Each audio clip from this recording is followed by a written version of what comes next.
जीतने वालों को मेरा सलाम। 11 प्रोफेशनल क्रिकेटर्स को कैसे इंस्पायर करना चाहिए जिनके ऊपर करोड़ों फैंस की एक्सपेक्टेशंस हो, जो अपने करियर का सबसे बड़ा चैलेंज फेस करने जा रहे हों। ये व्यक्तिगत तौर पर भी बड़ा अवसर होता है। वर्ल्ड कप फाइनल खेलना कितने क्रिकेटर्स का सपना होता है और वो ये भी जानते हैं कि ये मौका शायद उनकी ज़िंदगी में दोबारा ना आए। इसलिए कोच गैरी कर्स्टन और पैडी ओप्टन ने एक अनोखे एक्सपर्ट को बुलाया। गैरी कर्स्टन कहते हैं कि प्लेयर्स काफ़ी इम्प्रेस्ड थे जब माइक हॉर्न टीम से पहली बार फरवरी 2010 में मिले। तब मौका था साउथ अफ्रीका के खिलाफ कोलकाता टेस्ट का, जहां इंडियन टीम पहला टेस्ट मैच एक इनिंग से हारकर दूसरा खेलने जा रही थी।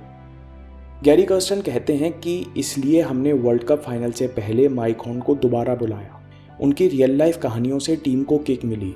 हमको लगता है कि माइक हॉर्न हमारी तैयारी में एक्स फैक्टर थे।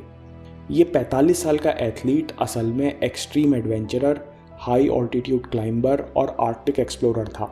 माइक हॉर्न ने हर प्लेयर से अकेले में क्या बात की ये तो वो शेयर नहीं करते, लेकिन अगर हम उनके और प्लेयर्स के इंटरव्यू समझें तो अपने मतलब की बात निकाल सकते हैं। हरभजन सिंह माइक हॉर्न से पूछते हैं कि कैसे इंसान बिना ऑक्सीजन के 8000 मीटर ऊंचा पहाड़ चढ़ के जिंदा वापस आ सकता है। हॉर्न पिछली जुलाई को चाइना पाकिस्तान बॉर्डर पर ब्रॉड पीक नाप कर आए थे। ऊपर चढ़ने में 35 घंटे और नीचे उतरने में 56 घंटे लगे।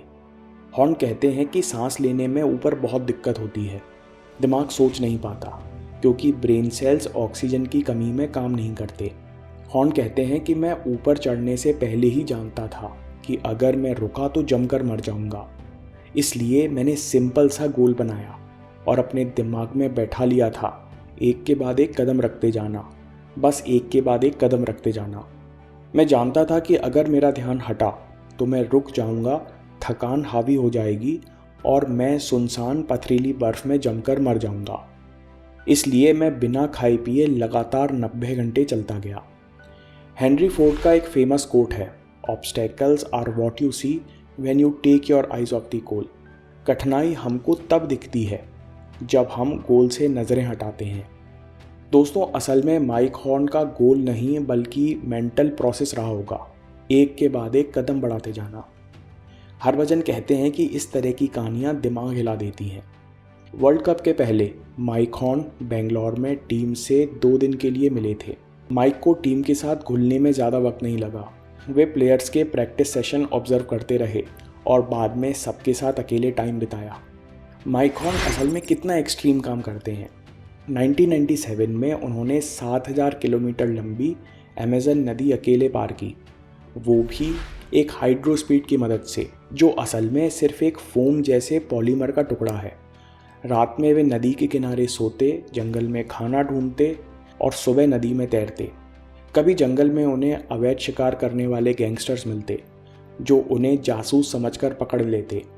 कभी जहरीले सांप काटते, कभी बीमारी होती। लेकिन 6 महीने में उन्होंने अपनी 7000 किलोमीटर लंबी यात्रा पूरी की। फिर 2 साल बाद उन्होंने पूरी दुनिया का चक्कर लगाया, वो भी पैदल, साइकिल या नाव से। और ऐसे कई काम माइक हॉर्न करते रहते हैं जहाँ इंसानी शरीर और दृढ़ इच्छा शक्ति की परीक्षा हो। माइक की बातों का असर टीम पर हो रहा था। पहली मीटिंग के अगले दिन हरभजन सिंह ने प्रेशर में 5 विकेट लेकर इंडिया को कठिन टेस्ट मैच जिता दिया। माइक कहते हैं कि सारी मेहनत टीम और कोच की है, मैंने बस उन लोगों को बताया कि कठिन समय में मेरे दिमाग में क्या चलता है। माइक का मैसेज बड़ा सिंपल है, कठिन मौके के लिए अपना मन पहले ही तैयार कर लीजिए कि जब मुश्किल होंगी तो क्या करेंगे। जैसे जब डर लगेगा तो मैं डीप ब्रीदिंग करूँगा, अगर कन्फ्यूजन होगा तो मैं लिख कर सोचूंगा। मुसीबत के लिए अपने मन में पहले ही रूल्स बना लीजिए और उन रूल्स को फॉलो कीजिए। माइक हॉर्न कहते हैं कि आपके अंदर वो सारी क्वालिटीज़ पहले ही मौजूद हैं, आपको बस उनको बाहर आने का मौका देना है। वे कहते हैं मेरे काम में दूसरा मौका नहीं है, मैं गलती नहीं कर सकता, मेरे स्वभाव में पेशेंस नहीं है, लेकिन पहाड़ के ऊपर खासकर लौटते समय काफ़ी सावधानी बरतनी पड़ती है क्योंकि हम बिना गियर के ये सारा काम करते हैं। अगर रूल्स फॉलो नहीं किए, जल्दबाजी की तो दूसरा मौका नहीं मिलेगा। दोस्तों ये बहुत ज़रूरी बात है। जैसे कई लोग कहते हैं कि मैं गुस्सा कंट्रोल नहीं कर सकता, लेकिन अगर आपके सर पर बंदूक रख दी जाए तो आपको बहुत सारे इमोशंस महसूस होंगे, डर भी लगेगा, लेकिन गुस्सा कंट्रोल हो जाएगा। अगर आपको लगता है कि आपके अंदर कोई क्वालिटी नहीं है तो ये सिर्फ आपकी गलतफहमी है। आपको बस अपने डाउट हटाकर शांत मन से उस क्वालिटी को बाहर आने देना है। समय लगता है, लेकिन हर क्वालिटी विकसित हो सकती है। कोच कर्स्टन और पैडी अपटन चाहते थे कि वर्ल्ड कप से पहले किसी के मन में कोई डाउट ना रहे, इसलिए उन्होंने माइक हॉर्न को बुलाया। प्लेयर्स कहते हैं कि हॉर्न की सबसे बड़ी ताकत है उनकी इच्छा शक्ति, जिससे वो बड़े बड़े काम कर जाते हैं। इसी कारण उनकी बात सुनकर प्लेयर्स को भी अपने ऊपर यकीन होता है। माइक हॉर्न बेंगलोर में टीम को एक और बात कहते हैं कि मैंने आप सब लोगों को नेट प्रैक्टिस करते हुए देखा। आप लोग एंजॉय कर रहे थे, लेकिन मैच में आते ही बॉडी टाइट हो जाती है और प्रेशर महसूस होता है, क्योंकि आपका दिमाग एक साथ बहुत सारी चीज़ें सोच रहा है।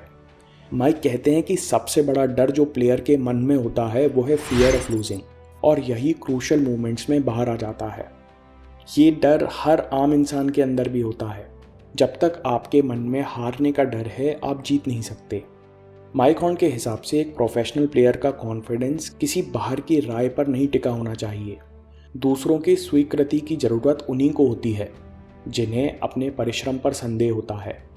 अगर आप सच में अपने काम के प्रति ईमानदार होते हैं और जम के तैयारी करते हैं तो फिर दूसरों की सोच से फ़र्क नहीं पड़ता। जब तक आपकी जीतने की इच्छा हारने के डर से बड़ी नहीं है, तब तक आप हमेशा डरते रहेंगे। और जिनके अंदर जीतने की इच्छा होती है, जीतने की इच्छा डर से ज़्यादा बड़ी होती है, वो लोग मेंटल बैरियर्स से आसानी से निकल जाते हैं। और यही माइंडसेट चैंपियंस को दूसरों से अलग करता है। हरभजन, जो माइक से प्रभावित दिखे हुए, कहते हैं हॉर्न असली हीरो हैं। उनके अनुभव से बहुत कुछ सीखने को है। हॉर्न अपने माइंडसेट के दम पे वहाँ से लौटे हैं जहाँ से लोग जिंदा वापस नहीं आते। हरभजन कहते हैं कि बॉलिंग करते समय कई बार दिमाग सोचता है कि यहाँ ना मार दे, उधर कट ना मार दे, ज़्यादा रन चले गए तो क्या होगा, बल्कि एक बॉलर के तौर पर मुझे सोचना चाहिए कि अगली बॉल कैसे डालनी है। हरभजन कहते हैं कि हॉर्न का मैसेज था कि मैच के बीच में आप चिंता नहीं कर सकते, आपको इसके लिए पहले तैयारी करनी होगी कि जब प्रेशर आएगा तो मैं अपने मन को कैसे शांत करूँगा। दोस्तों, अगर आपके पास समय हो तो गैरी कर्स्टन पर वीडियो देखिए या सेव कर लीजिए कि एक लीडर और कोच अपनी टीम को वर्ल्ड कप तक कैसे ले जाता है। आपके समय से कोई वीडियो, कोई ऐप और कोई न्यूज़ कीमती नहीं है। मैं काम के किस्से लाता रहूँगा। हिम्मत, हरकत, होशियारी, हम जीतेंगे।